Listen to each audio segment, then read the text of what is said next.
ابھی آپ آصف بھائی کو سن رہے تھے.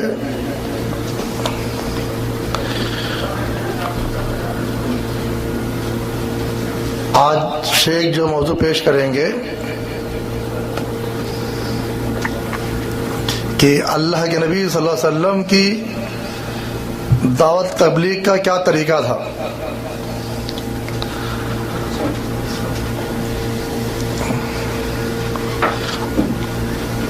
امر بالمعروف نہی عن منکر.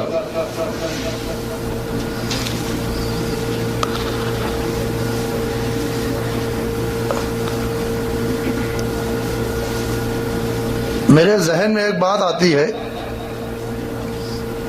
صحیح ہے یا غلط وہ ایک الگ بات ہے.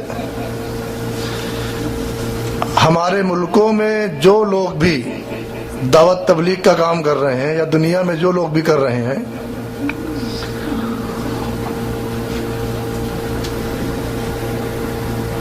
یا تو دیوبند کے نام سے ہم پہ تبلیغی کام تھوپی گئی، یا جماعت اسلامی کی شکل میں، یا احمد رضا خان بریلوی کی شکل میں،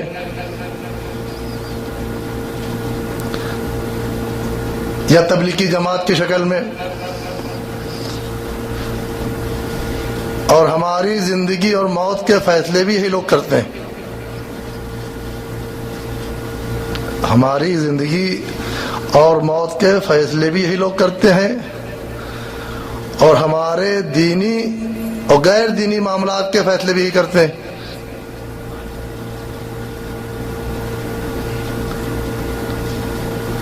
یہ اپنے آپ کو کہتے ہیں ہم مسلمانوں کے رہبر ہیں، مسلمانوں کے رہبر ہیں. اگر کوئی اہل حدیث کا عالم جو ہے کسی دیوبندی، حالانکہ دیوبندی مسجد تو نہیں ہوتی لیکن ہم لوگ نے اس کو بنا دیا کہ اگر اہل حدیث کا کوئی عالم قرآن اور حدیث کی بات کرنا چاہے اپنے علاقوں کی مسجدوں میں جہاں وہ پیدا ہوا، جہاں بڑا ہوا، تو اس کو فوراً روکا جاتا ہے کہ یہ رفع دین نہیں کریں گے، یہ زور سے آمین نہیں کہیں گے، اور دیگر مسائل میں ہم کو الجھا دیا جاتا ہے. اور سب سے بڑی تہمت یہ لگائی جاتی ہے کہ یہ لوگ یہودیوں کے ایجنٹ ہیں، ابھی سعودی عرب سے ہو کے آئے ہیں اور یہاں آ کے نئی نئی بات پیدا کرنے لگے ہیں. میں آپ لوگ سے سوال کرتا ہوں، جو لوگ قرآن اور حدیث کی دعوت دیں کیا وہ غلط ہو سکتے ہیں؟ کسی بھی اہل حدیث کے عالم کے منہ سے آپ نے قرآن حدیث کے علاوہ کسی اور کی بات سنی؟ بزرگوں کس سے سنے؟ جب ہمارے کیا دین تبلیغ کی بات چلتی ہے تو سب سے پہلا نام لیا جاتا ہے کس کا معلوم ہے؟ محی الدین چشتی صاحب کا لیا جاتا ہے. یہ کہتا ہوں دین کی دعوت بھلائی کیسے بھلائی کہ ہندو لوگ اس ٹائم ڈھول تاشے موسیقی کے زیادہ شوقین تھے، اس لیے انہوں نے ڈھولک بجا بجا کے لوگوں کو جمع کیا.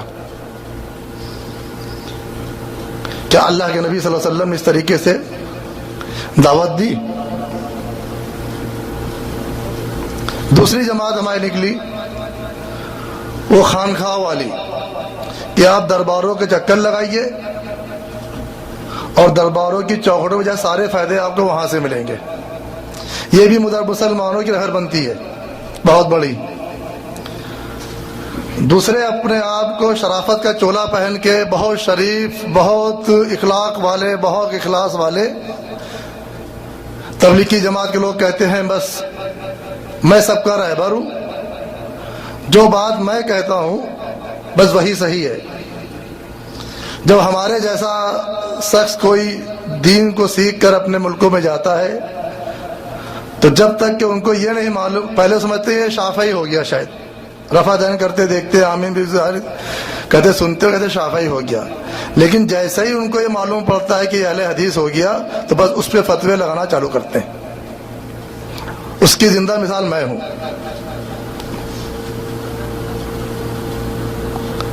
تو ان کو رہبر کس نے بنایا ہمارا؟ کہ آپ اپنے محلے میں پیدا ہوئے بڑے ہوئے، لیکن جب آپ نے قرآن حدیث کی بات کی، قرآن حدیث کی دعوت دی، تو کیا ہوا؟ آپ کو غیر سمجھنے لگے۔ تو یہ تبلیغی جماعت کہاں سے آئی ہے؟ یہ ہمارے باپ دادا تھے؟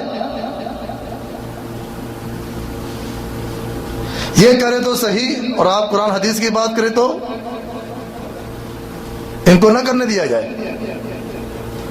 یہ سچی کڑواہٹ ہے ان لوگوں کے لیے جو قرآن حدیث کی دعوت دینا چاہتے ہیں۔ تو ہم ان سے سوال کریں کہ تم کو مسلمان کا اور اسلام کا ٹھیکیدار کس نے بنایا؟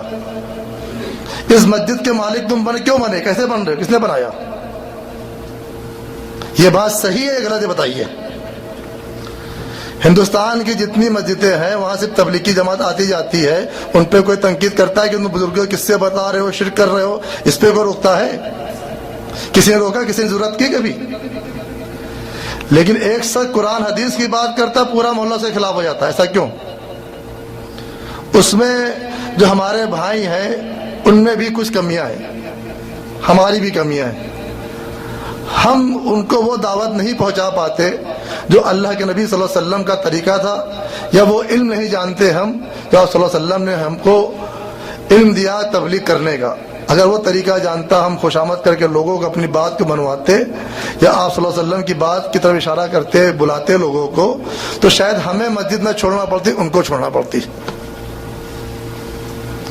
تو یہ چند میرے ذہن میں آج کہتے باتیں گھوم رہی ہیں کہ آج الیکشن کا ماحول چل رہا ہے پورے ہندوستان کے اندر، ہر آدمی دعویٰ کر رہا ہے میں مسلمانوں کا ہمدرد ہوں، لیکن آپ کا ہمدرد اصلی ہے کون؟ آپ کا اصلی ہمدرد وہی ہوگا جو آپ کو جہنم کی آگ سے بچائے گا اور دنیا اور آخرت کی بھلائیاں دکھائے گا اور دنیا کی برائیوں سے روکے گا، چاہے وہ کسی شکل میں بھی ہو۔ میں نہیں الفاظ اپنی بات ختم کرتا ہوں، شیخ کو دعوت دیتا ہوں تشریف لائیں اور پروگرام کا آغاز کریں۔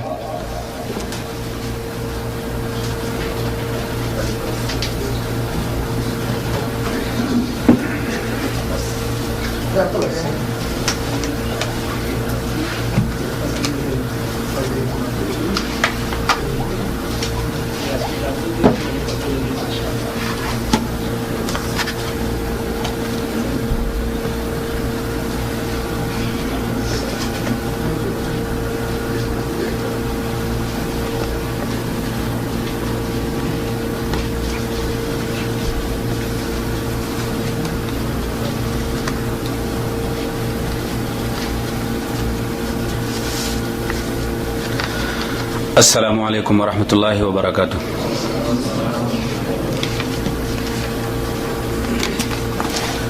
الحمد للہ وحدہ والصلاة والسلام علی من لا نبی بعدہ۔ اعوذ باللہ من الشیطان الرجیم، بسم اللہ الرحمن الرحیم۔ یا ایھا الرسول بلغ ما انزل الیک من ربک وَإِن لَّمْ تَفْعَلْ فَمَا بَلَّغْتَ الرِّسَالَةَ وَاللَّهُ يَعْصِمُكَ مِنَ النَّاسِ وَاللَّهُ لَا يَهْدِي الْقَوْمَ الْكَافِرِينَ۔ تمام تعریفیں اللہ رب العالمین کے لیے ہیں اور لاکھوں کروڑوں درود و سلام ہو محمد رسول اللہ صلی اللہ علیہ وسلم پر۔ معزز سامعین کرام، عزیز ساتھیوں اور دوستوں، ایک بات ہمیں قاعدے سے اپنے موضوع سے پہلے سمجھ لینی ضروری ہے کہ ہم جس چیز کی دعوت دے رہے ہیں اس چیز کی دعوت ہمیں کہاں دینی ہے اور کس انداز سے دینی ہے، یہ طریقہ کار ہمیں جاننا ضروری ہے۔ ہم جو ہماری نوجوان نسل ہے اس کے اندر آج ایک جوش، ایک ولولہ اور ایک عجیب قسم کا حوصلہ اللہ تبارک و تعالیٰ نے بخشا ہے، اور وہ یہ چاہتی ہے کہ وہ دین کی تبلیغ کے فریضے کو ہر طرح سے انجام دے، اور یہ بہت اچھا حوصلہ ہے، بہت اچھی کوشش ہے، لیکن اس کے لیے ہمیں طریقہ کار وہ اپنانا چاہیے جو محمد الرسول اللہ صلی اللہ علیہ وسلم نے اپنایا تھا۔ میں اپنی تقریر کو شروع کرتا ہوں۔ خطبہ مسنونہ میں نے نہیں پڑھا ہے کیونکہ وقت کم ہے اور باتیں بہت لمبی ہیں۔ چونکہ خطبہ مسنونہ آپ جانتے ہیں کہ اگر عربی میں پورا ہم پڑھیں گے تو کم سے کم 15 منٹ ہمارے چلے جائیں گے اس میں، اور جو گفتگو آپ سے کرنی ہے وہ رہ جائے گی۔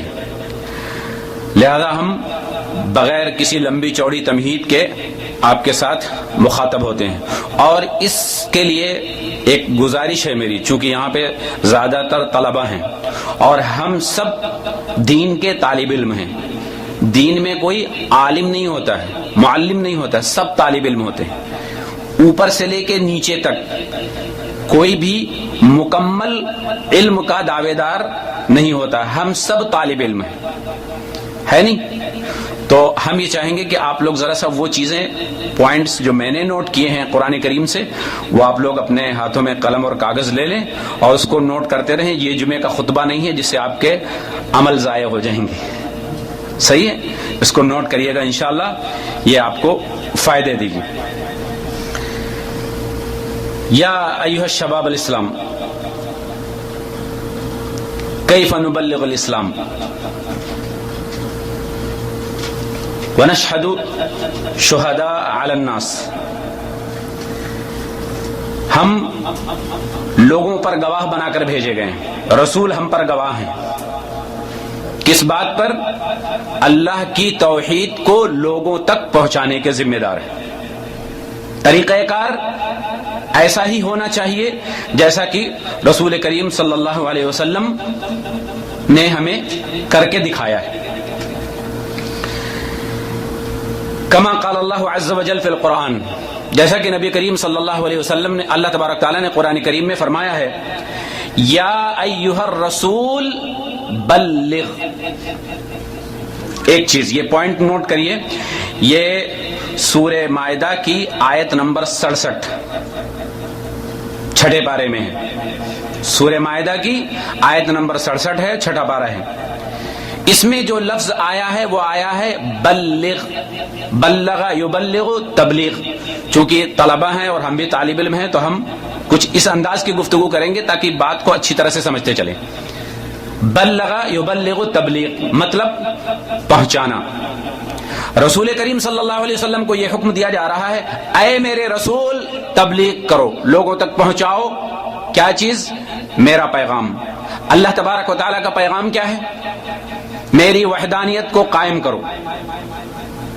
ما انزل الیک من ربک، تبلیغ کرو۔ میرا سوال یہ ہے کس چیز کی تبلیغ؟ کس چیز کی تبلیغ؟ کس بات کی کرنا چاہیے؟ جواب اس کا قرآن مجید خود دیتا ہے، ما انزل الیک من ربک۔ تبلیغ اس چیز کی جائے گی جو اللہ کی طرف سے نازل ہوا ہے۔ اللہ کی طرف سے کیا نازل ہوا ہے؟ سارے مسلمان جانتے ہیں، جو قرآن پر عمل کرتے وہ بھی جانتے، جو قرآن پر عمل نہیں کرتے وہ بھی جانتے کہ اللہ کی طرف سے جو چیز نازل ہوئی ہے وہ قرآن کریم ہے۔ اگر ایسا نہ کیا جائے، یعنی دعوت قرآن کی نہ دی جائے، تو رزلٹ کیا آئے گا؟ وَإِن لَّمْ تَفْعَلْ فَمَا بَلَّغْتَ رِسَالَتَهُ۔ اور اے نبی اگر تم نے یہ کام نہ کیا، میری طرف سے نازل کردہ احکام و مسائل کو بیان نہ کیے، پہنچایا نہیں، اس کی تبلیغ نہیں کی، تو گویا کہ تم نے پوری رسالت نہیں پہنچائی، تم نے رسالت کا کام نہیں کیا۔ قرآن کی دعوت دی جائے گی، توحید کی دعوت دی جائے گی، اگر یہ چیز نہیں کی گئی تو گویا کہ رسالت مکمل نہیں ہوئی۔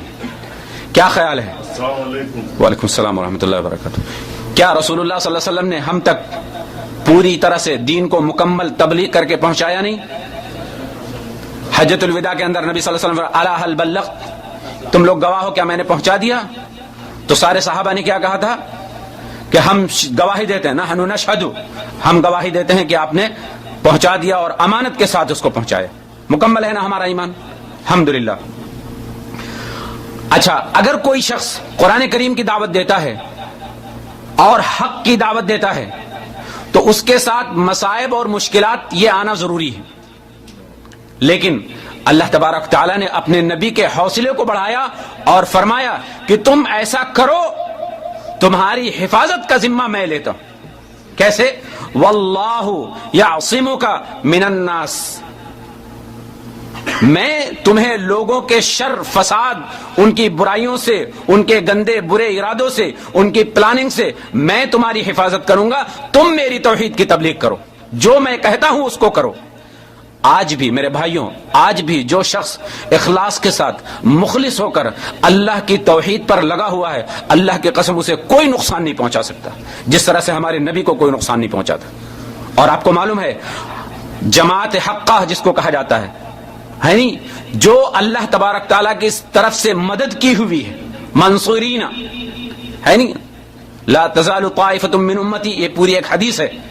تو جس نے حق کی دعوت کو سچائی کے ساتھ، اخلاص کے ساتھ کیا ہے، اس کا کوئی کچھ بگاڑ نہیں سکتا۔ آگے ایک جملہ جو اس آیت کا خلاصہ ہے، وہ کیا کہہ رہا ہے؟ ان اللہ لا یہدی القوم الکافرین۔ آپ بتائیے، بات رسول سے شروع ہوئی، تبلیغ لوگوں تک پہنچانی ہے، اور اس کے بعد جو جملہ کہا جا رہا ہے اس میں کافر کہا جا رہا ہے کہ جو ایسا نہ کرے گا تو وہ سمجھو کہ گویا کہ وہ انکار کر رہا ہے ہماری اس احکامات، ہمارے ان احکامات سے جو ہم نے نازل کیے ہیں، وہ تبلیغ اپنی مرضی کی کر رہا ہے، لہذا وہ شخص کافر ہو جاتا ہے۔ ان اللہ لا یہدی القوم الکافرین، اللہ تبارک و تعالی کافر قوم کو ہدایت نہیں دیتا ہے۔ بات کہاں سے شروع ہوئی اور ختم کہاں پہ ہوئی؟ غور کریے گا، یہ غور کرنے کا مقام ہے کہ کافر قوم کو ہدایت نہیں ہوتی، گویا کہ وہ قرآن کے احکامات کا انکار کرنے والی قوم ہے۔ اس آیت مبارکہ میں نبی صلی اللہ علیہ وسلم کو حکم دیا گیا ہے کاہے کا؟ تبلیغ کا۔ کس بات کی تبلیغ کرنی چاہیے؟ جو رب کی طرف سے نازل ہوا ہے۔ رب کی طرف سے صرف قرآن نازل ہوا ہے کیا؟ جی، خالی قرآن نازل ہوا ہے؟ وہ تو کہتے خالی قرآن ہی نازل ہوا ہے۔ یہاں ایک حدیث وضاحت کے لیے ضروری ہے، اور یہ حدیث بڑی لمبی ہے، لیکن جو شاہد ہے اس حدیث میں، یعنی جو چیز دلیل ہے وہ میں نے نوٹ کی ہے۔ الا انی اوتیت القرآن ومثلہ معہ، اس حدیث میں یہ بتایا جا رہا ہے کہ مجھے قرآن تو دیا گیا ہے، اور قرآن کے ساتھ اسی کے مثل، یعنی جو قرآن ہے قرآن کے مثل، اسی کے جیسی ایک چیز اور دی گئی ہے۔ بات واضح ہو گئی؟ ایک چیز جو اور دی گئی ہے اس کا نام کیا ہے؟ حدیث۔ قرآن بھی وہی ہے اور حدیث بھی وہی ہے۔ قرآن کو وحی جلی کہا جاتا ہے اور حدیث کو وحی خفی ہے۔ ایک لفظ اللہ کے ہے، کلام اللہ کا ہے، ایک لفظ محمد کے ہے اور بات اللہ کی ہے۔ تو وحی جلی اور وحی خفی، یہ دونوں چیزیں نازل ہوئی، اور یہ دونوں قیامت کے صبح تک، حتیٰ کہ حوض کوثر پر بھی رسول اللہ صلی اللہ علیہ وسلم کے پاس ایک ساتھ حاضر ہوں گی۔ ان دونوں کو ایک دوسرے سے جدا نہیں کیا جا سکتا ہے۔ ایک لمبی حدیث تھی۔ اس کے علاوہ کسی اور چیز کی تبلیغ کرنے کا حکم ہے؟ نہیں۔ اچھا، صرف ہمیں قرآن اور حدیث ہی کی تبلیغ کیوں کرنی ہے؟ اگر آپ نے ایسا نہ کیا تو آپ کو رسالت کا حق ادا نہ کیا ہے، نہیں؟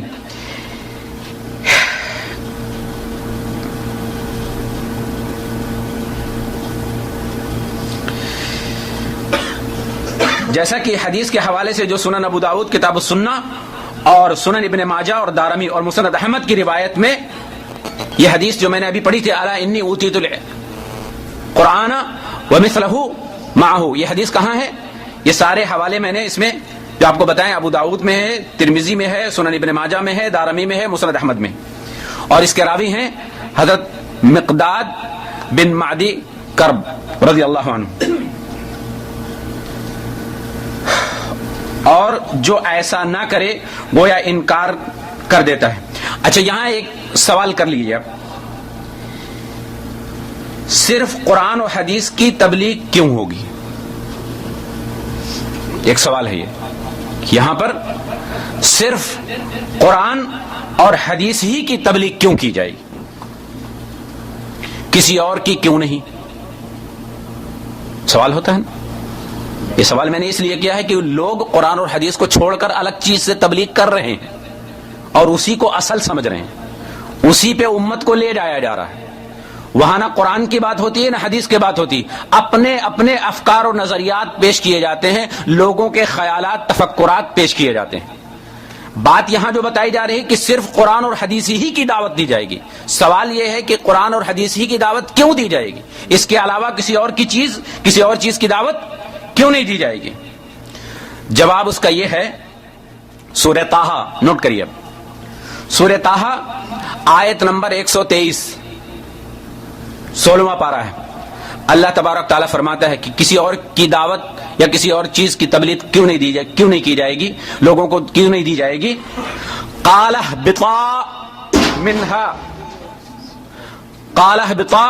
مِنْهَا جَمِيعًا بَعْضُكُمْ لِبَعْضٍ عَدُوٌّ فَإِمَّا يَأْتِيَنَّكُمْ مِنِّي هُدًى فَمَنْ اتَّبَعَ هُدَايَ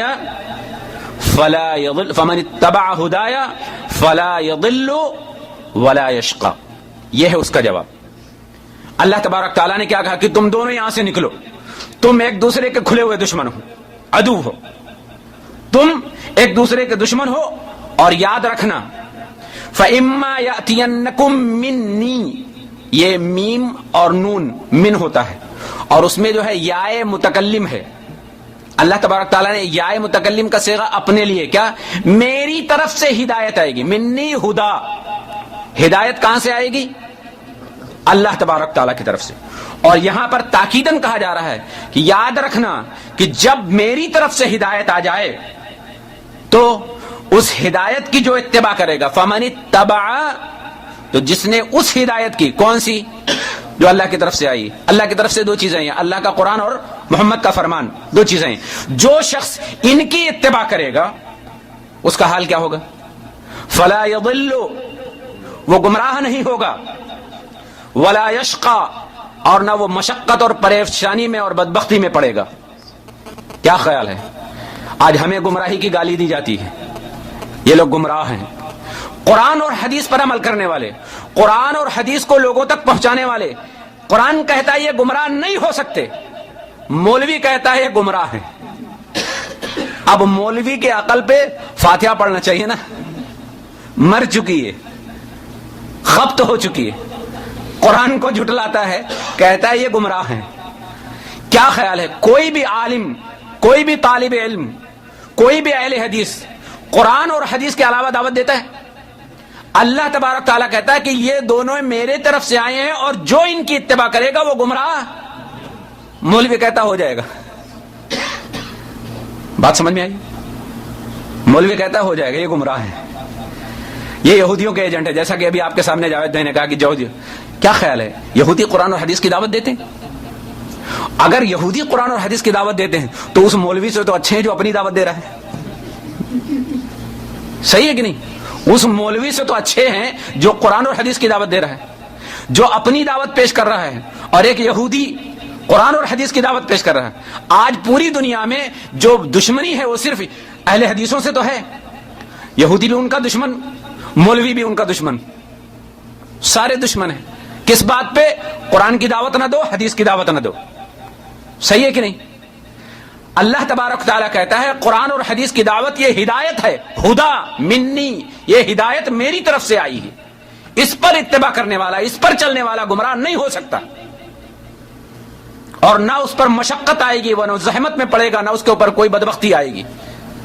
الحمدللہ علی ذالک، اللہ کا شکر ہے اس پر کہ ہم صرف قرآن اور حدیث کی دعوت دیتے ہیں اور اسی پر عمل کرتے ہیں اور اسی کو پوری دنیا سے منوانے کے لیے پوری طاقت لگاتے ہیں۔ لہذا اس آیت سے یہ پتہ چلا کہ جو چیز انسان کی کامیابی کی ہوگی وہ ہدایت ہوگی اور وہ اللہ کی طرف سے آئے گی، جو اس کی اتباع کرے گا وہ نہ تو گمراہ ہوگا اور نہ مشقت اور زحمت میں پڑے گا۔ یعنی اس کے سوا قرآن اور حدیث کے سوا جب دعوت دی جائے گی تو اس میں زحمت بھی آئے گی، مشقت بھی آئے گی، مصیبت بھی آئے گی، پریشانی اور حیرانی، دکھ اور درد سب کچھ ملے گا۔ آج دیکھیں امت اسی میں پڑی ہوئی۔ ایک سوال اور ہے، اس کو شروع کہاں سے کیا جائے اور کس سے شروع کیا جائے؟ تبلیغ دین کی کس سے شروع کی جائے اور کہاں سے شروع کی جائے؟ اس کا جواب اس کا یہ ہے سورہ تحریم آیت نمبر 6 28واں پارہ، یا ایھا الذین آمنوا قوا انفسکم واہلیکم۔ ابتدا کہاں سے ہونی ہے؟ اپنے آپ سے۔ محمد الرسول اللہ صلی اللہ علیہ وسلم نے 40 سال تک اپنا کردار پیش کیا تھا، اپنی گفتار نہیں، اپنی بات نہیں۔ رسول کریم صلی اللہ علیہ وسلم نے اپنی زندگی کو عملی نمونہ بھیجا تھا، عملی نمونہ پیش کیا تھا کہ میں صادق ہوں، میں امین ہوں، میں سچا ہوں، میں امانت دار ہوں، میں تم میں حاکم کی حیثیت رکھتا ہوں، میرے فیصلے تم مانتے ہو۔ کیا خیال ہے رسول اللہ صلی اللہ علیہ وسلم نبوت سے پہلے ایسے صفات کے مالک تھے کہ نہیں؟ 40 سال تک کردار پیش کیا تھا۔ تو سب سے پہلے ہمیں اپنے لیے تبلیغ کرنا ہے کہ ہم کو سدھارنا ہے اور سدھرنا ہے، خود کو سدھارنا ہے، اپنی اصلاح کرنا ہے۔ سب سے پہلے ضروری یہ ہے، کیونکہ سب سے پہلے جو حساب کتاب ہوگا وہ میرے بارے میں ہوگا، کسی اور کے بارے میں نہیں۔ تو ایک جواب تو یہ ہے کہ انسان کو سب سے پہلے خود پر تبلیغ، اپنی اصلاح۔ ایسا نہ ہو کہ ہم اپنے اعمال کو مت دیکھیں اور دوسرے کے اعمال پہ نظر رکھیں، اپنی اصلاح نہ کریں اور دوسروں کی یہودیوں کی طرح سے وَتَلْبِسُونَ الْحَقَّ بِالْبَاطِلِ، پھر حق کو باطل کے ساتھ میں خلط ملط کر دیا جائے، دوسروں کی اصلاح کے چکر میں اپنے آپ کو بھولی گئے، ہے نا؟ تو یہ چیز نہیں ہونا چاہیے۔ سب سے پہلے تبلیغ کا طریقہ خود پہ ہونا چاہیے اور اپنا کردار عوام کے سامنے پیش کریں۔ جب عوام میں آپ صادق امین مشہور ہو جائیں اور آپ کا کردار صاف ستھرا ہو جائے، اب آپ کا حق بنتا ہے کہ اب آپ تبلیغ دوسروں تک پہنچائیں، اور دوسروں میں سب سے پہلا جو حق بنتا ہے وَأَهْلِيكُمْ نَارًا، یہ دوسرا اسٹیپ ہے کہ آپ پہلے اپنے اہل و عیال کو، کیوں یہ ترتیب کیوں دی جا رہی؟ کیونکہ پہلے خود صحیح ہوں گے آپ، پھر اس کے بعد اہل خانہ صحیح ہوں گے، تو اب آپ چونکہ خاندانی طور پہ، گھریلو طور پہ مضبوط ہو جائیں گے، ہے نا؟ اور جب تک کہ آپ مضبوط نہیں ہوں گے آپ دوسرے سے بات نہیں کر سکتے۔ تو لہذا سب سے پہلے اپنے گھر کی، اپنے اہل و عیال کی، بیوی بچوں کی، بھائیوں کی، بہنوں کی، رشتہ داروں کے، قریبوں کی، یہ ان کی اصلاح ضروری ہے۔ تو اس آیت سے ہمیں کیا پتہ چلا کہ ہمیں اپنی اصلاح کرنا ہے، پھر اپنے اہل و عیال کی، اور ان کو دین کی تعلیم دینا ہے، توحید کی تعلیم دینا ہے، راہ حق بتاؤ۔ سب سے پہلے ان کو تبلیغ کرو، ہر ممکن طریقہ ان کے لیے استعمال کیا جائے، پیار سے، مار سے، ڈرا کر، دھمکا کر توحید کا پیغام ان کو پہنچانا ہے۔ کس کو؟ اپنے گھر والوں کو، اپنے اہل کو۔ اگر پھر بھی وہ نہ مانے تو ایک مسئلہ آیا نا، نہ پیار سے، نہ مار سے، نہ ڈرا کے، نہ دھمکا کے، پھر بھی نہیں مانتے تو کیا اب آپ ذمہ دار ہیں؟ نہیں، آپ نے حجت قائم کر دی، آپ ان کے گناہوں سے اب بری ہو گئے، اب ان کا سوال ان سے کیا جائے گا اور آپ ان کی ذمہ داری سے بری ہو جائیں گے۔ اچھا، اب سوال یہ پیدا ہوتا ہے کہ اب اس کے بعد اب کس کو تبلیغ کی جائے؟ اس کے بعد اب کس کو یہ طریقہ نبی محمد صلی اللہ علیہ وسلم کا ہے کہ نبی صلی اللہ علیہ وسلم نے کیسے تبلیغ کو آگے بڑھایا، اور اللہ تبارک تعالیٰ نے کیسے ڈائریکشن دیا ہے، کیسے طریقہ بتایا ہے کہ تبلیغ کیسے اسٹیپ بائی اسٹیپ کی جائے گی۔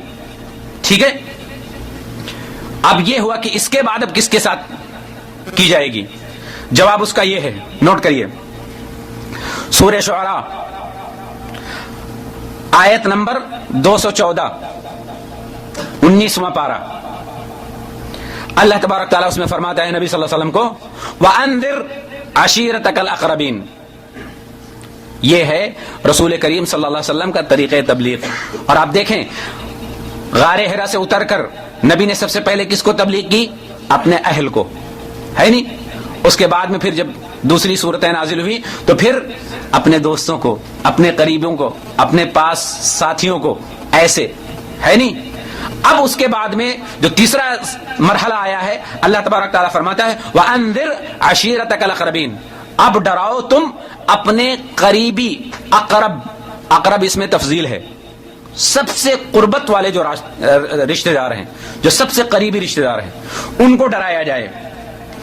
اس آیت مبارکہ کے نزول پر نبی صلی اللہ علیہ وسلم نے اپنے قبیلے اور خاندان والوں کو بلا کر یہ حدیث بیان فرمائی جس کے راوی حضرت ابو ہریرہ رضی اللہ تعالیٰ عنہ ہیں اور صحیح مسلم نے اس کو روایت کیا ہے. انداز دیکھیے نبی کریم صلی اللہ علیہ وسلم کے اوپر یہ آیت نازل ہوئی اور اس پر عمل کیسے ہوا.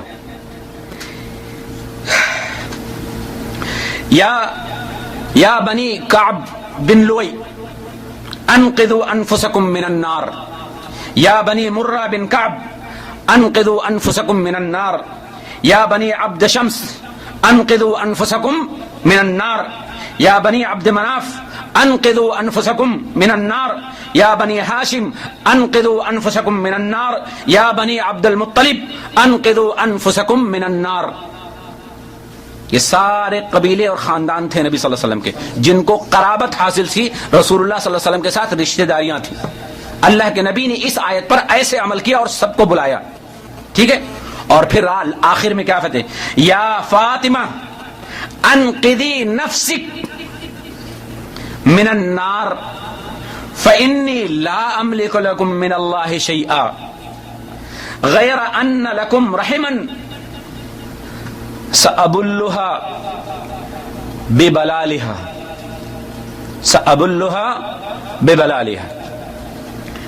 اس حدیث کا مطلب کیا ہے؟ نازل ہونے کے بعد میں یہ آیت جو نازل ہوئی ہے اس آیت کے بعد میں نبی صلی اللہ علیہ وسلم نے اپنے سارے رشتہ داروں کو بلایا. بنی کعب کو اور بنی مرہ کو اور بنی عبد مناف بنی عبد شمس بنی ہاشم اور بنی عبد المطلب اور پھر اپنی بیٹی کا نام لیا کہ تم اپنے آپ کو جہنم کی آگ سے بچا لو. اپنے آپ کو جہنم کی آگ سے بچا لو. کیوں؟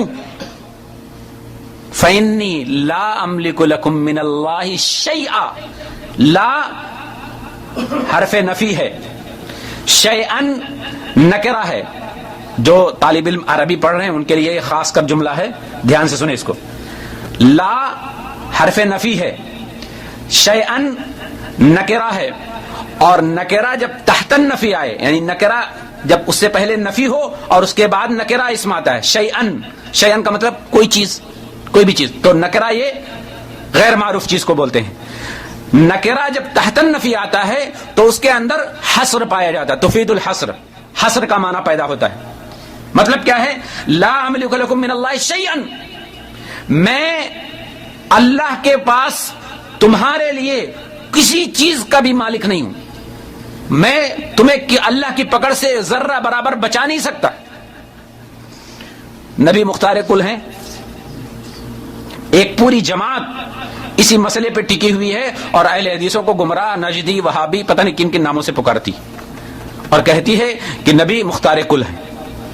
یہاں نبی خود فرماتے ہیں لا املک لکم من اللہ شیئا, کچھ بھی مالک نہیں, ذرے کا بھی مالک نہیں, سرسوں کے دانے کے برابر بھی اللہ کے پاس میری چلنے والی نہیں ہے. یہ حدیث میں نے تو نہیں بنائی ہے, یہ رسول اللہ صلی اللہ علیہ وسلم نے فرمایا ہے, میں مالک نہیں ہوں. نعوذ باللہ. اگر نبی مختار کل تھے تو کیا نبی جھوٹ بول گئے؟ انتہام ہوگا نا, نبی کی توہین ہو رہی, نبی پر الزام جا رہا ہے کہ نبی جانتے تھے, مختار کل تھے, سب کو بچا سکتے تھے, ابو طالب کو ہدایت دے سکتے تھے, لیکن ہدایت نہیں دی, جھوٹ بول گئے. العیاذ باللہ. اللہ اپنی پناہ میں رکھے ایسے عقائد سے. تو نبی صلی اللہ علیہ وسلم مختار کل نہیں بلکہ مختار کچھ بھی نہیں تھے. جو اللہ تبارک تعالیٰ نے دیا وحی کی, وہی ہم تک پہنچائی اور اسی پر عمل کیا. یہاں پر نبی صلی اللہ علیہ وسلم نے فرمایا کہ میں تمہارے کسی کام نہیں آنے والا ہوں, صرف تمہارے اعمال کام آئیں گے اور تمہاری رشتہ داریاں ہمارے ساتھ ہیں. غیر ان لکم رحمن, اس کے علاوہ کہ تم میرے رشتہ دار ہو. اور رشتہ داروں کو ہی تبلیغ کرنے کے لیے نبی صلی اللہ علیہ وسلم کو حکم دیا گیا تھا, اس کے لیے کہ تم میرے رشتہ دار ہو اور میں اس کے لیے, اس رشتہ داری کی خاطر تمہارے لیے دنیاوی رشتوں کو, تمہارے لیے دنیاوی حقوق کو نبھانے کے لیے میں ہر طرح سے تیار ہوں. لیکن آخرت میں تو تمہارا نیک عمل ہی تمہارے کام آئے گا, رشتہ داری سے کوئی کام چلنے والا نہیں ہے. اگر چلتا تو ابو طالب سب سے پہلے جنت میں جاتے ہیں, ہے نا. اگر رشتہ داری کا مسئلہ ہوتا تو ابو طالب نے جو خدمت کی تھی نبی صلی اللہ علیہ وسلم کی 40 سال تک, اور اس کے بعد جو مصیبتیں اور پریشانیاں نبی صلی اللہ علیہ وسلم کی تائید اور مدد میں اٹھائی ہیں, اس کے بدلے میں تو انہیں جنت ہی جانا چاہیے نا. صحیح ہے. لیکن نہیں، وہاں رشتہ داری کام نہیں آئے گی، وہاں عمل کام آئے گا. اور نبی صلی اللہ علیہ وسلم اسی چیز کو بتا رہے ہیں کہ اپنے اعمال کی اصلاح کرو. اچھا، یہ تو ہو گئی بات. اب اس کے بعد کس کو تبلیغ کی جائے گی؟ اب اس کے بعد کہاں پہنچے؟ اس سوال کے جواب میں قرآن مجید دو جواب دیتا ہے اور دو انداز سے گفتگو کرتا ہے. کیسے؟ نوٹ کریں. سورہ انعام اور آیت نمبر ہے اس کی 92، 8واں پارہ ہے یہ. اللہ تبارک تعالیٰ فرماتا ہے اس میں وَهَذَا كِتَابٌ أَنزَلْنَاهُ مُبَارَكٌ مُصَدِّقُ الَّذِي بَيْنَ يَدَيْهِ وَلِتُنذِرَ أُمَّ الْقُرَىٰ وَمَنْ حَوْلَهَا وَالَّذِينَ يُؤْمِنُونَ بِالْآخِرَةِ يُؤْمِنُونَ بِهِ وَهُمْ عَلَىٰ صَلَاتِهِمْ يُحَافِظُونَ. یہاں پر جو بات کہی گئی ہے، اللہ تبارک تعالیٰ فرماتا ہے کہ یہ مبارک کتاب ہے، برکت والی کتاب ہے، بابرکت کتاب ہے جو میں نے تمہارے اوپر نازل کی ہے. مصدق الذی بین یدیہ، اور یہ تصدیق کرنے والی ہے جو آپ کے پاس پچھلی کتابیں، جو گزشتہ کتابیں آئیں ان کی تصدیق کرنے والی کتاب ہے. اور یہ ہم نے قرآن آپ کے اوپر نازل کیا ہے. کیوں؟ وَلِتُنذِرَ أُمَّ الْقُرَىٰ. خود ہو گئے، اہل خانہ ہو گئے، رشتہ دار ہو گئے. اب رشتہ دار کے بعد کون آیا؟ ام القریٰ. ام القریٰ کس کو کہتے؟ قرآن میں ام القریٰ کے نام سے کئی جگہ پر یہ چیز آئی ہے، اور جب ام القریٰ بولا جاتا ہے تو مکہ مراد ہوتا ہے. کیونکہ قرآن کریم میں جو چیز آئی ہے وہ بالکل سائیکولوجیکل چیز ہوتی ہے، ایسے نہیں آئی. چونکہ مکہ پوری دنیا کا سینٹر پوائنٹ ہے، یہیں سے دنیا کی ابتدا ہے، اس لیے اس کو ام القریٰ کہا جائے، یعنی گاؤں کی ماں. ام القریٰ کا مطلب کیا ہے؟ قریہ. قریہ کا مطلب ایک گاؤں، قریٰ اس کی جمع ہے. ام القریٰ گاؤں کی ماں. مکہ مراد ہے کہ اب اہل مکہ کو تبلیغ کی جائے گی. ٹھیک ہے، یہ ترتیب آپ ذہن میں رکھ رہے ہیں نا. پہلے کہاں سے شروع ہوئی اور اب اہل مکہ کو تبلیغ کی جائے گی.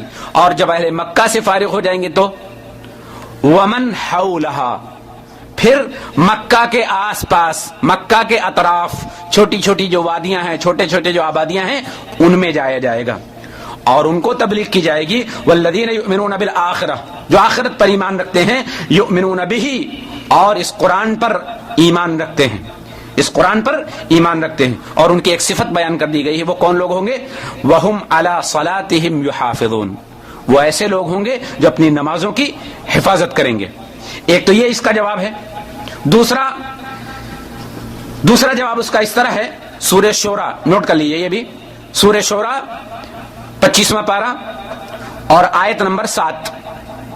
ٹھیک ہے، اللہ تبارک تعالیٰ فرماتا ہے وَكَذَلِكَ أَوْحَيْنَا إِلَيْكَ قُرْآنًا عَرَبِيًّا لِتُنذِرَ أُمَّ الْقُرَىٰ وَمَنْ حَوْلَهَا وَتُنذِرَ يَوْمَ الْجَمْعِ لَا رَيْبَ فِيهِ فَرِيقٌ فِي الْجَنَّةِ وَفَرِيقٌ فِي السَّعِيرِ. کیا پیاری آیت ہے، فیصلے ہو گئے یہاں پہ، زبردست آیت ہے. اور اللہ تبارک تعالیٰ نے نبی کریم صلی اللہ علیہ وسلم کو جب یہ آیت سنائی ہے تو اس کو سننے کے بعد میں جو ہمارے ذہنوں میں احساس پیدا ہونا چاہیے وہ اس وقت آنا ضروری ہے. آئیے دیکھتے ہیں وہ ہے کیا چیز. اللہ تبارک تعالیٰ فرماتا ہے وَكَذَلِكَ أَوْحَيْنَا إِلَيْكَ، اور اسی طرح سے ہم نے آپ کی طرف وحی کی. کیا؟ قرآنًا عربیًا، عربی میں قرآن ہم نے نازل کیا ہے. قرآن کون سی زبان میں آیا؟ عربی میں. اور وہ جو زمانہ تھا وہ عربوں کا زمانہ تھا، لوگ عربی سمجھتے تھے، عرب قوم تھی. کیوں؟ لِتُنذِرَ أُمَّ الْقُرَىٰ، تاکہ ام القریٰ مکہ کے لوگوں کو ڈرائیں، ومن حولها، اور اس کے آس پاس کے لوگوں کو ڈرائیں. یہ طریقہ تبلیغ ہے اللہ نے جو چنا تھا، جو بتایا تھا کہ اس طریقے سے تبلیغ ہوگی تو کامیابی ملے گی. محمد رسول اللہ صلی اللہ علیہ وسلم نے اسی طریقے کو اپنایا، کامیاب ہوئے یا نہیں؟ آج اگر ہم اسی طریقوں کو اپنائیں گے تو کامیاب ہوگے کہ نہیں؟ 77 سال سے ایک جماعت لگی ہوئی، جہاں تھی وہیں ہے. 6 پوائنٹ، 7واں نہ بنا اور نہ ہو سکتا ہے اس کی خاتمے تک بن پائے. کہیں بڑھے، کہیں کامیابی ملی. جتنا بڑھتے جا رہے ہیں اتنی مصیبتیں آتی جا رہی ہیں. صحیح ہے نا؟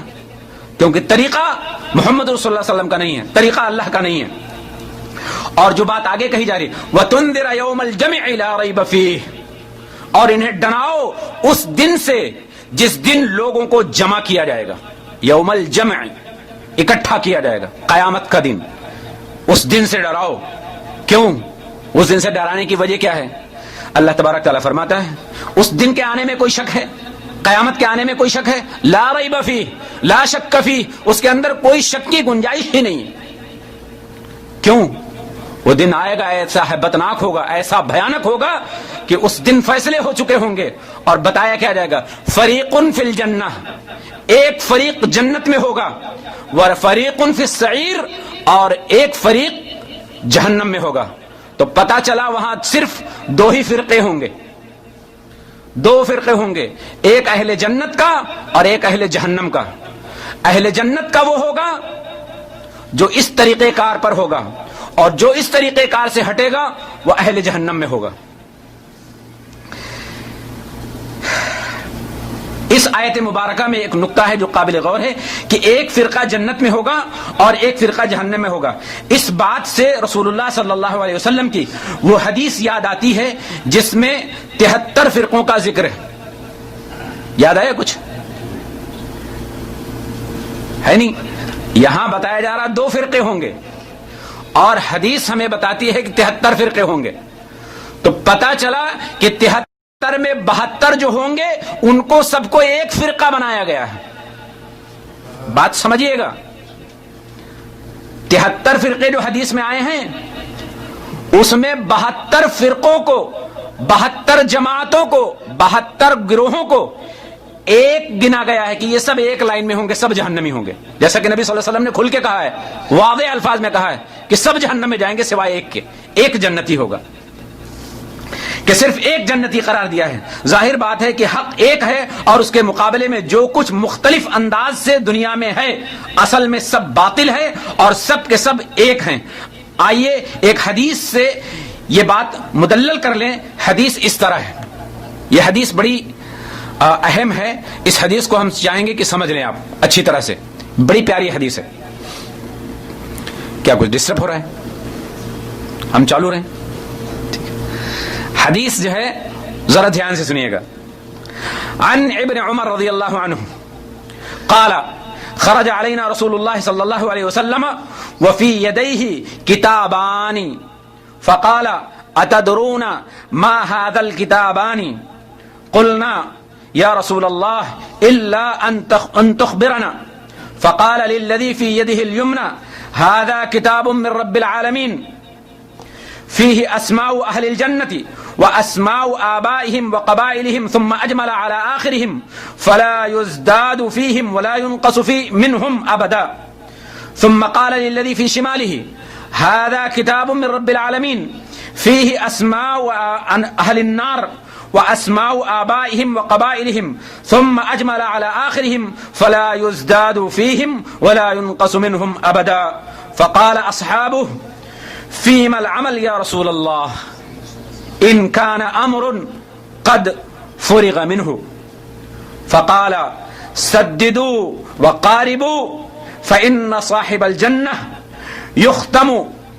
يختم له بعمل أهل الجنة وإن عمل أي عمل وإن صاحب النار يختم له بعمل النار وإن عمل أي عمل ثم قال ربكم فرغ ربكم فریق فی الجنت و فریق فی السعیر.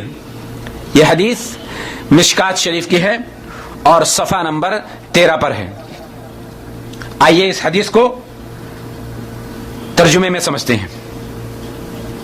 سمجھ میں آ گئی؟ جی حدیث سمجھ میں آ گئی؟ نہیں آئی؟ آئیے. حضرت عمر رضی اللہ تعالیٰ عنہ اس کے راوی ہیں، کہتے ہیں کہ ایک بار نبی کریم صلی اللہ علیہ وسلم ہمارے پاس آئے، ہماری طرف. ٹھیک ہے.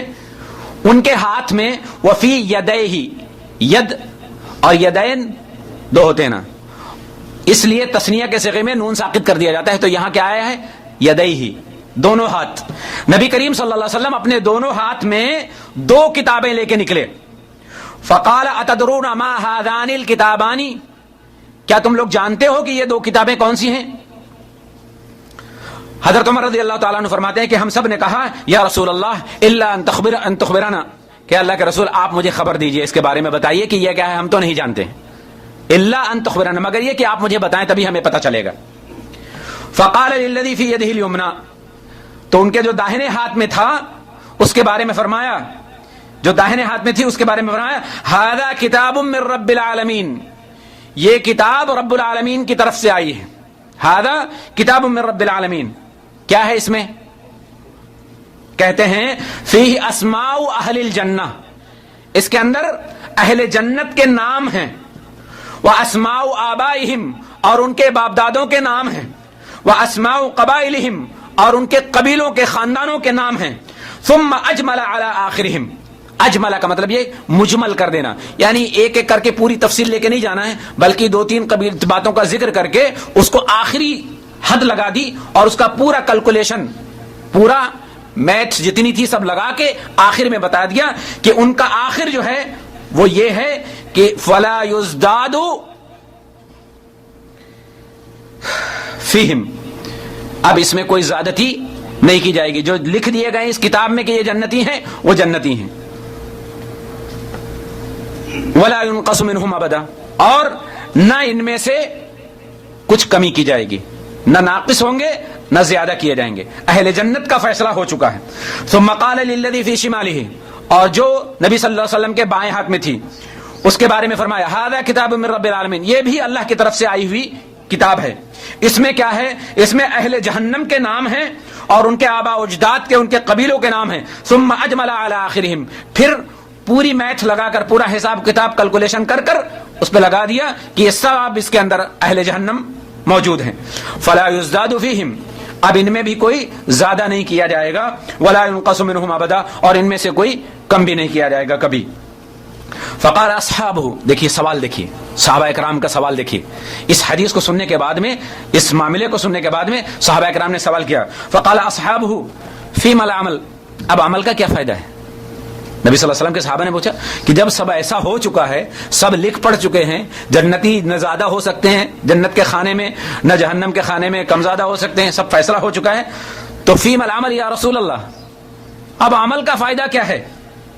ان کان امر قد فرغ، کہ جب معاملہ ایسا ہو چکا ہے اور اللہ تعالیٰ اس سے فارغ ہو چکا ہے، سب کتاب حساب کتاب لگ چکا ہے، پوری میتھ ختم ہو چکی، اب کیا ہوگا؟ اس کا فائدہ کیا ہوگا؟ نبی صلی اللہ علیہ وسلم نے کیا فرمایا؟ قال سددوا، فقال سددوا وقاربوا، لگے رہو کاہے میں؟ نیک عمل میں، اچھے عمل میں. وقاربوا، کوشش کرتے رہو، اپنے نیک عمل، صالح عمل کی کوشش کرتے رہو، اسی میں لگے رہو. کیوں؟ فَإِنَّ صَاحِبَ الْجَنَّةِ يُخْتَمُ لَهُ بِعَمَلٍ أَهْلِ الْجَنَّةِ. کیوں لگے رہو کام پہ؟ کیوں اچھے عمل کی کوشش کرتے رہو؟ ہے نا، کیونکہ جو بے شک جو صاحب جنت ہوں گے، جو اہل جنت ہوں گے، ان کا اسی عمل پر خاتمہ ہوگا جو عمل وہ کرتا ہوا مرے گا. اس لیے یعنی انسان کو، ایک اہل جنت میں جنت کی کوشش کرنے والے کو یہ کوشش کرنی چاہیے کہ وہ ہمیشہ نیک عمل کرتا رہے، کیونکہ ہم میں سے کسی کو پتہ نہیں کہ کب ہم مر جائیں گے. تو ہماری جب موت آئے گی، ہم جس عمل پر پائے جائیں گے اسی عمل پر ہمارا خاتمہ ہوگا اور اسی کے حساب سے ہمیں وہاں بھیجا جائے گا. یختم لہ بعمل اہل الجنہ وان عمل ای عمل، بھلے وہ اس سے پہلے کوئی عمل کرتا رہو، لیکن اس کا خاتمہ اس وقت جب ہوگا تو اس کے عمل کے مطابق اس کو فیصلہ کیا جائے گا. وان صاحب النار یختم لہ بعمل النار، اور اہل جہنم کا فیصلہ اس کے جہنم کے عمل کی وجہ سے کیا جائے گا اور اسی پر اس کا خاتمہ ہوگا، اسی کے حساب سے اس کو عمل میں لیا جائے گا. وَإِنْ عَمِلَ أَيُّ عَمَلٍ، اور اس سے پہلے وہ جہاں جیسے عمل کرتا رہو، لیکن اگر مرنے کے ٹائم پہ، اب زندگی میں تو اچھے کام کیا اور مرنے کے ٹائم پہ جو ہے برے کام کرنا لگا، اور اگر معاملہ اسی پر ختم ہو گیا تو حساب و کتاب اس کا اسی خاتمے پر ہوگا. اسی لیے نبی کریم صلی اللہ علیہ وسلم نے فرمایا کہ حسن الخاتمہ کی دعا کرنی چاہیے. جی 5 منٹ باقی ہیں اور باتیں بہت لمبی ہیں. بات سمجھ میں آئے گی؟ انسان کا عمل کے حساب سے ہوگا. اور آگے اللہ تعالیٰ فرماتا ہے کہ اللہ تمہارا رب فارغ ہوا، فارغ ربکم، کہ تمہارا رب سب لکھا پڑھی سے، ساری چیزوں سے فارغ ہے. فریق فی الجنت و فریق فی السعیر، کہ ایک گروہ جنت میں ہوگا اور ایک گروہ جہنم میں ہوگا. اچھا، اس کے بعد کس کو دعوت دی جائے گی، تبلیغ کی جائے گی؟ کس کے لیے تبلیغ کی جائے گی؟ اس کا جواب جزاک اللہ، اس کا جواب یہ ہے سورہ سبا 22واں پارہ اور آیت نمبر 28۔ ترتیب آپ سمجھ گئے نا، کیسے ترتیب سے تبلیغ کرنا ہے، نبی صلی اللہ علیہ وسلم نے کیسے ترتیب دی تھی۔ اب یہ 22واں پارہ ہے اور 28 نمبر کی آیت ہے سورہ سبا، ٹھیک ہے۔ اللہ تبارک تعالیٰ فرماتا ہے وما ارسلناک الا کافۃ للناس بشیرا ونذیرا ولکن اکثر الناس لا یعلمون۔ یہاں ایک بات کہی گئی ہے کہ ہم نے آپ کو پوری کائنات کے لیے رسول بنا کر بھیجا ہے، بشیر خوشخبری دینے والا، نذیر جہنم سے ڈرانے والا۔ بشیر کا مطلب یہ ہوتا ہے جنت کی خوشخبریاں، جنت کا ذکر، اس کے انعامات سے خوشخبری سنانا ہے، اور جہاں پر نذیر آتا ہے وہاں پر جہنم کے عذاب سے ڈرانے کی بات آتی ہے۔ ہم نے آپ کو ساری کائنات میں، اب ساری کائنات میں تبلیغ کی ذمہ داری کس کی ہے؟ جی کس کی ہے؟ اس امت کی ہے نا۔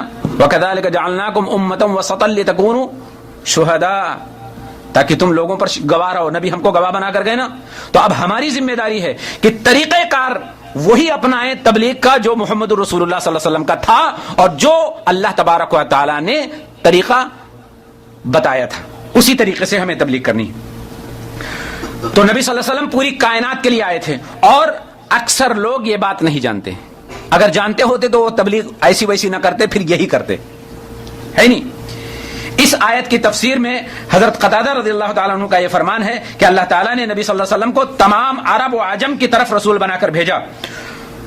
بہت قدر و منزلت والا اللہ کے نزدیک وہ شخص ہوگا جو نبی صلی اللہ علیہ وسلم کا زیادہ متبع ہوگا، زیادہ متبع ہوگا یا زیادہ مقلد ہوگا؟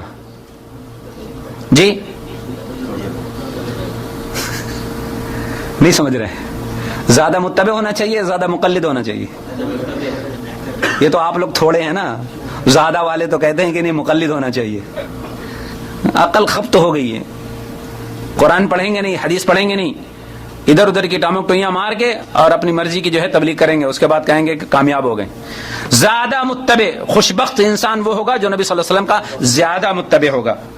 اور ابن عباس رضی اللہ تعالیٰ عنہ فرماتے ہیں کہ اللہ تعالیٰ نے رسول اللہ صلی اللہ علیہ وسلم کو سب پر فضیلت دی ہے، فرشتوں پر اور پیغمبروں پر۔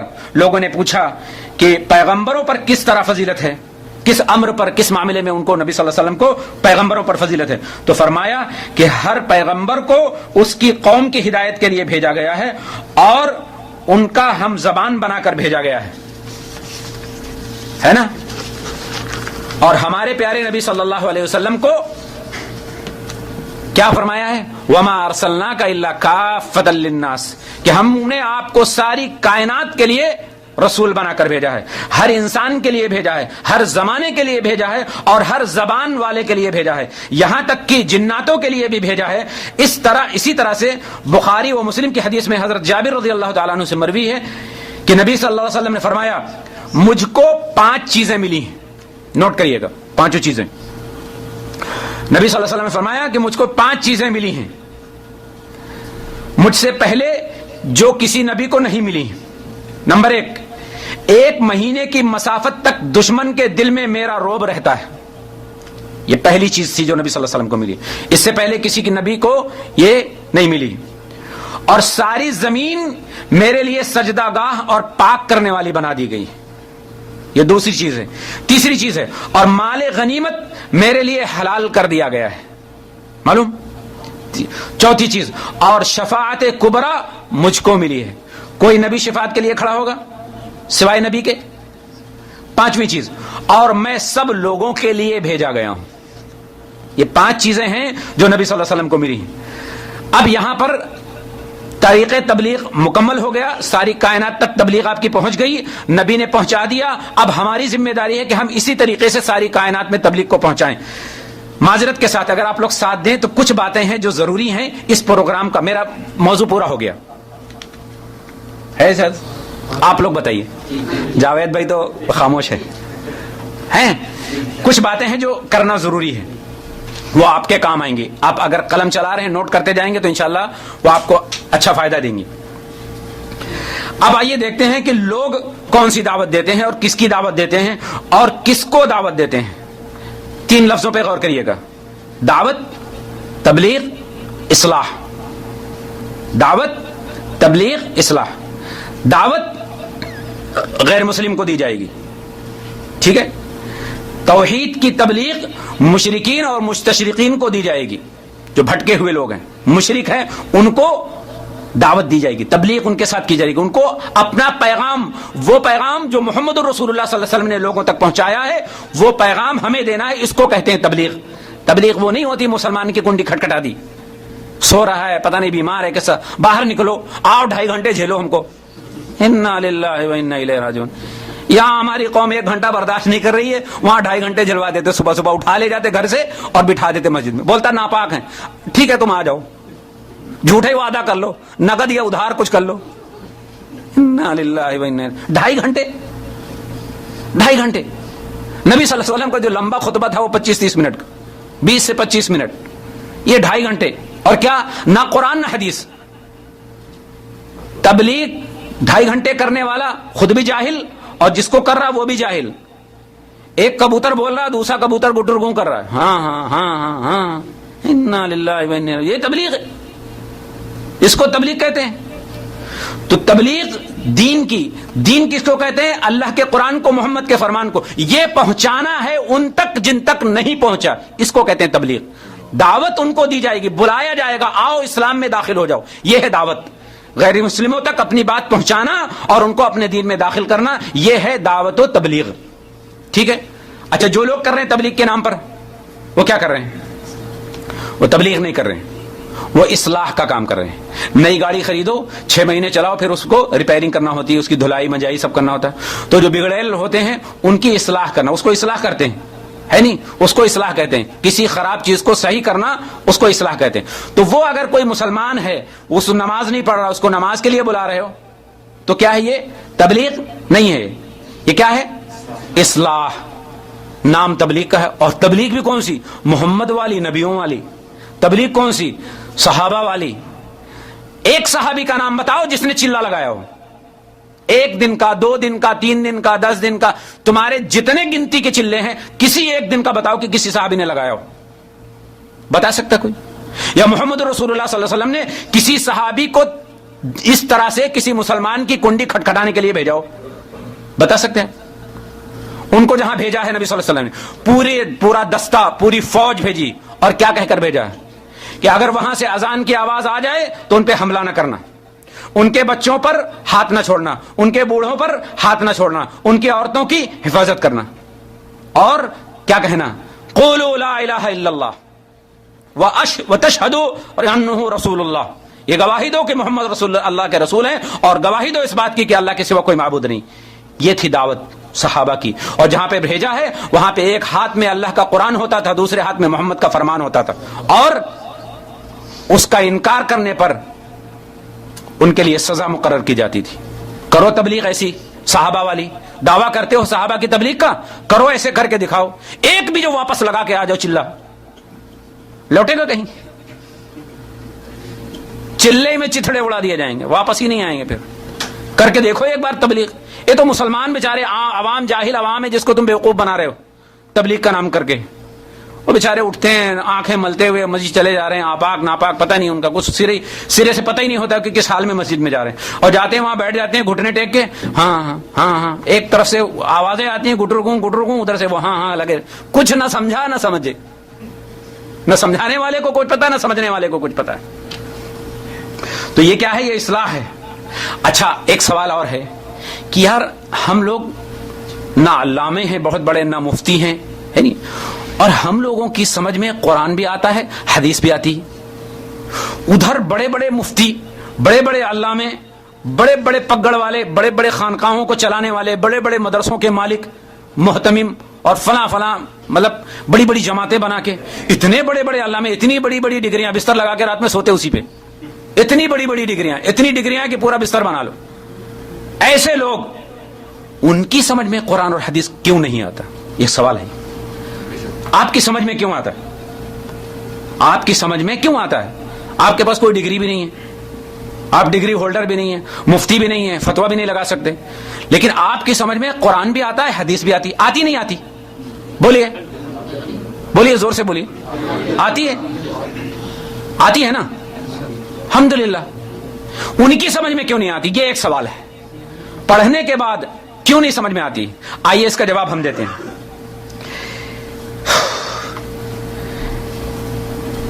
یہ نوٹ کرنے والی بات ہے, اس کو آپ نوٹ کر لیں گے تو آپ کے کام آئے گی. اس کا جواب سنیے, کیوں ان کی سمجھ میں نہیں آتی. وہ یہ جواب سنیے اور اپنے سر کو دھنیے. پہلی بات یہ ہے کہ ان کی سمجھ میں اس لیے نہیں آتا ہے کہ وہ لوگ بالکل کولہو کے بیل ہو چکے ہوتے ہیں. وہ جو مفتی اور علامے اور بڑے بڑے ڈگری ہولڈر ہوتے ہیں, وہ کیا ہوتے ہیں؟ کولہو کے بیل ہو چکے ہوتے ہیں. آدمی پیچھے نہ ہو اور کولہو میں ایک بیل جٹا ہوا ہے سال 6 مہینے سے, تو اس کو خالی باندھ کے ہڑ کر دو, وہ چلتا ہی رہے گا. گنے لگے ہیں تب بھی چلے گا, گنے نہیں لگے ہیں تب بھی رس نکلے گا اس میں سے. وہ ایسے ہی ہے, لگے ہوئے گھوم رہے, جب تک کہ آپ اس کو روکیں گے نہیں وہ اسی پہ چلتا رہے گا. یہ بالکل کولہو کے بیل ہو جاتے. کیوں ہو جاتے ہیں؟ سوال یہ ہے کیوں ہو جاتے ہیں. کیوں؟ اس لیے کہ 7 سال تک جو چیز ان کو پڑھائی جاتی ہے, سکھائی جاتی ہے, بتائی جاتی ہے, دماغوں میں بھری جاتی ہے, وہ ہے کیا؟ فقہ حنفی. وہ کیا ہے؟ فقہ حنفی. وہی پڑھائی جاتی ہے. یہ ایک بیماری ہے, یہ ایک بیماری جو انسان کو دماغ میں بھر دی جاتی ہے, انسان کے دماغ میں بھر دی جاتی ہے, اور مسلسل اس کی اہمیت کو ذہنوں میں اجاگر کیا جاتا ہے. اس کی اہمیت, اس کے مفاد, اس کی افادیت بتائی جاتی ہے. اور یہ وہ چیز ہے جس کو خوب زور لگا کر پڑھایا جاتا ہے. قرآن نہیں پڑھنا, سمجھ میں نہیں آئے گا. حدیث نہیں پڑھنا, سمجھ میں نہیں آئے گا. فقہ پڑھو. فقہ ہوتی کیا ہے نہیں, نوٹ کریے. سب سے پہلی فقہ کی کتاب قدوری کب لکھی گئی؟ 428 میں. ہدایہ 592 میں. فتاوی قاضی خان 6 صدی ہجری میں. فتاوی الواحیہ 6 صدی ہجری میں. المنیہ, نام سنو, المنیہ یہ کب لکھی گئی؟ 7ویں صدی ہجری میں. القنیہ یہ کب لکھی گئی؟ 7ویں صدی ہجری میں. کنز الدقائق 710 ہجری میں. شرح وقایہ 745 ہجری میں. طحطاوی 800 ہجری میں. جامع الرموز 800 ہجری میں. النہایہ 800 ہجری میں. العنایہ 800 ہجری میں. فتح القدیر 9ویں صدی ہجری میں. فتاوی البزازیہ 9ویں صدی ہجری میں. خلاصہ القیدانی یہ 9ویں صدی ہجری میں. الحلیہ یہ بھی 9ویں صدی ہجری میں. بحر الرقائق یہ 1000 سال کے بعد یعنی 10ویں صدی ہجری میں لکھی گئی. الغنیہ یہ بھی 10ویں صدی ہجری میں لکھی گئی. تنویر الابصار یہ بھی 10ویں صدی ہجری میں لکھی گئی. ذخیرۃ العقمہ یہ بھی 10ویں صدی ہجری میں لکھی گئی. در مختار یہ بڑی معروف ہے سارا گند اسی میں, اس لیے یہ معروف ہے. یہ 1011 ہجری میں لکھی گئی. فتاوی خیریہ یہ 11ویں صدی ہجری میں لکھی گئی. اور ایک کتاب لکھی گئی جس پہ 500 مولویوں کے دستخط ہیں, فتاوی عالمگیری. یہ کب لکھی گئی؟ 1118 ہجری میں. اور ایک کتاب لکھی گئی مالا بدہ منہ, یہ کب لکھی گئی؟ 1225 میں. یہ مراقی الفلاح یہ لکھی گئی 13ویں صدی ہجری میں. عمدۃ الرعایہ یہ بھی لکھی گئی ہے 13ویں صدی ہجری میں. اور سب سے آخر میں جو آج نچوڑ نکال کے لکھی گئی ہے وہ بہشتی زیور. یہ 27-28 کتابیں ہیں فقہ کی جن کو کہا جاتا ہے فقہ حنفیہ. قرآن حدیث ان سے بالکل جدا ہے, ان سے بالکل الگ ہے. اور دعویٰ ان پر کیا جاتا ہے ان 28 کتابوں پر کہ یہ کیا ہے؟ قرآن اور حدیث کا نچوڑ ہے. تو تمہارے 7 سالوں میں 8 سالوں میں تم نے قرآن اور حدیث تو پڑھایا نہیں, نچوڑا کب؟ سوال ہے نا. قرآن اور حدیث تو پڑھایا نہیں, اس کو نچوڑا کب؟ اور یہ مختلف تاریخوں میں لکھی گئی ہے, تو کیا ہر لکھنے والا نچوڑتا رہا؟ کتنی بار نچوڑا؟ اور ظاہر سی بات ہے جب نچوڑا ہوگا تب کچھ گڑبڑ کیا ہوگا. ہے نہیں. آج جو گڑبڑ کا جو ایک گند کا پلندہ اکٹھا کیا گیا ہے اسی کا نام یہ رکھا گیا ہے کہ یہ ہے فقہ حنفی. صحیح ہے نا. اب جس کے دماغ میں 7 سال کر القنیہ، المنیہ، فتاوی عالمگیری، فتاوی قادی خان، بزازیہ، مراقی الفلاح، بیشتی زیور، در مختار، عد المختار، ہے نہیں، علامہ عینی، فتاوی شامیہ، یہ سارے کے سارے بہت سی کتابیں ہیں جن کا میں نے نام نہیں لیا ہے. تو اتنی 7 سال تک جو دماغ میں ٹھونسی جائے، بھری جائے، اور اس کے بعد میں جب آخری سال آئے فراغت کا اور اس میں اتنی موٹی صحاح ستہ کا ایک لفظ یاد رکھیے گا، ہم نے اپنے ساتھیوں سے سنا ہے وہ لفظ غلط بولتے ہیں، سواد پر زبر بولتے ہیں، صحاح ستہ. صحیح کیا ہے؟ سواد کے نیچے زیر آئے گا، یاد رکھیے گا. ہاں، اس کو صحاح نہیں بولتے ہیں، وہ صحاح ستہ ہے. ٹھیک ہے، سواد کے نیچے زیر آئے گا. صحاح ستہ کی کتابوں کو کتنے دن میں پڑھاتے ہیں؟ 1 سال میں. اور کیسے؟ اب حدیث جیسے میں نے ابھی پڑھی تھی نہیں کہ حدیث کو پڑھتے چلے جائیے، ایسے ہی پڑھتے ہیں. عن عمر رضی اللہ عنہ قال اخذ عن رسول اللہ صلی اللہ علیہ وسلم في يده كتابان فقال اتدرون ما هذا الكتابان فقلنا يا رسول الله الا ان تخبرنا فقال الذي يدي في يده اليمنى هذا كتاب من رب العالمين فيه اسماء اهل الجنه واسماء ابائهم وقبائلهم ثم اجمل على اخرهم. بس اب جب اپنے مطلب کی کوئی حدیث آئی تو وہاں روک دیتے ہیں. یہ ہے ہماری دلیل. پیچھے کیا پڑ گئے پتہ ہی نہیں چلا. اسی لیے علامہ بننے کے بعد میں، مفتی بننے کے بعد میں جب اس سے کہا جاتا ہے کہ بخاری کے اندر رفع الیدین ہے، بخاری کے اندر آمین ہے، حدیث ملتی ہے نا، رفع الیدین کی حدیثیں ملتی بخاری میں کہ نہیں؟ باب رفع الیدین، باب التامین خلف الامام، باب الجہر، ہے نہیں یہ آمین کے تعلق سے بخاری میں؟ ارے ہم عالم ہیں کہ تم عالم ہو، روب جماتا اپنے عالم ہونے کا. ہم عالم ہیں، ہم نے 8 سال پڑھا ہے، ہم نے بخاری پڑھی، اس میں کہیں نہیں ہے. تو اس کو بیچارے کو اس کی غلطی نہیں، پڑھانے والے کی غلطی، کیونکہ پڑھانے والے نے وہ رف کیا ہے، اس کو دوڑایا ہے، پیچھے سے چابک چل رہی، بھاگ نے پیچھے سے پڑھی، اب وہ مارتے رہتے بیچارہ، بھاگتا رہتا، جہاں پہ لگام کھینچ لی رک گیا. تو اسی لیے میں نے ان کو کہا کولہو کا بیل، جتنا دوڑاتے دوڑتے رہتے ہیں، اس کے بعد میں آخر میں روک دیا جاتا ہے. اب ان کو رفع الیدین نہیں پتا، آمین نہیں پتا، تو آخر میں یہی انجام ہوتا ہے کہ وہ ہم میں پھر یہود و نصارہ کے ایجنٹ اور دنیا بھر کی جو گالیاں دیتے ہیں، اللہ انہیں مبارک کرے ان کی گالیاں. ہم ان کے لیے دعا کرتے ہیں کہ اللہ تبارک تعالیٰ انہیں ہدایت عطا فرمائے. جس طرح سے ہم سب کو قرآن اور حدیث سمجھ میں آتا ہے، اللہ تبارک انہیں بھی قرآن اور حدیث سمجھنے کی توفیق عطا فرمائے. ان کے لیے ہم دل میں محبت رکھتے ہیں صرف ایک ناحیے سے کہ اللہ انہیں ہدایت عطا فرما دے. وہ ہمیں گالیاں دیتے ہیں، ہم گالیاں نہیں دیتے. ہم ان کے لیے دعا کرتے ہیں کہ اللہ تعالیٰ انہیں قرآن و سنت کا حامل بنا دے، قرآن و سنت پر چلنے والا بنا دے. ہم سب کو جو کچھ کہا سنا گیا ہے، اس میں جو غلطی ہو وہ میری اور شیطان کی طرف سے ہے، جو حق ہے وہ اللہ اور اللہ تبارک تعالیٰ کی طرف سے ہے، اور اس پر ہمیں حق پر چلنے کی توفیق عطا فرمائے. کہنے سننے سے زیادہ اللہ تبارک تعالیٰ عمل کرنے کی توفیق عطا فرمائے. میں آپ کی اس انتظامیہ کا بہت شکر گزار ہوں. میں اس کا شکریہ ادا کرتا ہوں کہ مجھے اتنی دیر تک سنا آپ لوگوں نے اور ایک موقع دیا کہ آپ لوگوں سے کچھ گفتگو کی جائے، ہے نا. اللہ تبارک تعالیٰ اس بیٹھنے کو قبول فرمائے اور اسی طرح سے ہم سب کو جنت الفردوس میں اچھے مقام پر اسی طرح سے اچھے چہروں کے ساتھ اللہ تبارک تعالیٰ ہم سب کو بھی بیٹھنے کی جنت الفردوس سے توفیق عطا فرمائے. وصلی اللہ علی نبینا محمد وعلی آلہ وصحبہ اجمعین. السلام علیکم.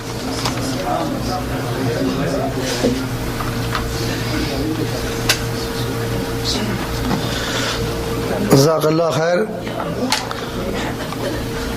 آج کوئی سوال نہیں ہوگا، نہ کوئی دوسری بات ہوگی انشاءاللہ، تاکہ بہت دیر ہو گئی ہے. آپ لوگ کے سامنے ایک اعلان کرنا ہے مجھے، بھلے اعلان سن لیے. آنے والے جمعے کو 18 اپریل کو عشاء کی نماز کے بعد مسجد بے شیبش با مکے میں شیخ یاسر جابری صاحب کا درس ہوگا. آپ حضرت سے گزارش ہے کہ آپ لوگ تشریف لائیں اور جہاں ساتھیوں کو لے کے آئیں. آنے والے جمعے کو عشاء کی نماز کے بعد مسجد بے شیبش باب مکے پہ شیخ یاسر جابری صاحب کا پروگرام ہے اور اس کا موضوع ہے آخرت کی فکر. آپ حضرات سے گزارش ہے خود بھی آئیں اور ساتھیوں کو بھی ساتھ میں لے کے آئیں. ابھی آپ شیخ حافظ کمال صاحب کو سن رہے تھے، جن کا تعلق لکھنؤ سے ہے، اور جو لکھنؤ میں جو ندوہ ہے اس سے تعلیم حاصل کی ہے. اگر لکھنؤ کے ندوے کے سارے لوگ ماشاءاللہ ایسے ہی تعلیم حاصل کر لیں تو آج ہم لوگ گمراہ نہ ہوتے. اللہ نے سعودی عرب آنے کے بعد جو ہے قرآن حدیث کی جو روشنی دی ہم لوگوں کو، اللہ نے جو ہدایت دی ہے، اللہ تعالی ہم سب مسلمان کو ایسے ہی ہدایت دے اور ہم سب کو جو ہے قرآن حدیث پہ چلنے والا بنا دے۔ السلام علیکم ورحمۃ اللہ وبرکاتہ۔